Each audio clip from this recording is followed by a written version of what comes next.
మీరు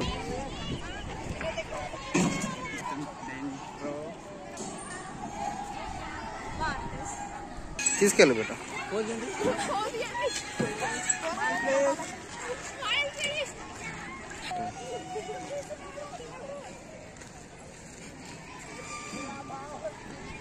కాలేజీకి రాలేదు, జీరో బ్యాలెన్స్ ఉంది కాబట్టి మనం లేవని పెట్టే మాకు పర్మిషన్ కూడా లేదు. ఆ స్టూడెంట్స్ పెట్టే పర్మిషన్ ఉందా మీకు? స్టూడెంట్స్ కాదు సార్, ఎవరు వాళ్ళు తీసుకోమన్నాము, వేరే ఉద్దేశం ఏమి లేదు.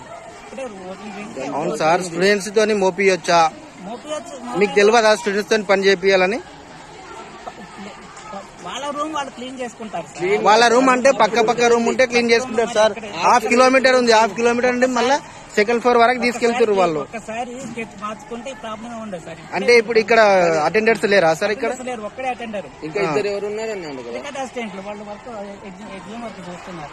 ఇప్పుడు మీరు ప్రిన్సిపల్ సార్, మీకు స్టూడెంట్స్ తోని మోపియొద్దని తెలియదా? తెలుసు సార్, తెలుసు. మరి తెలిసి ఎలా చేపిస్తున్నారు మీరు? ఆలోచన మాకు రాలే, మేము మార్చుకోమన్నాం. ఆలోచన మీకు రాలేదు. అదే మీ సార్ వాళ్ళతో మోపియేది ఉండే, స్టూడెంట్స్ తో ఎట్లా మోపిస్తారు? సార్ వాళ్ళని పొమ్మన్నా సార్, గ్రూప్ సార్.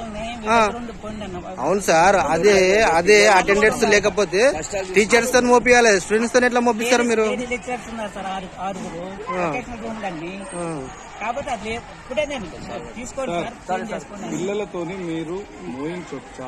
మోయించకూడదు సార్, మోయించకూడదు. కానీ మీరు క్లాస్ రూమ్ నుంచి క్లాస్ రూమ్ అంటే పర్వాలేదు, క్లాస్ రూమే సార్. కానీ కాలేజ్ టు కాలేజ్ డిఫరెన్స్ ఎంత ఉంది సార్? 1/2 కిలోమీటర్ ఉంది సార్ అది.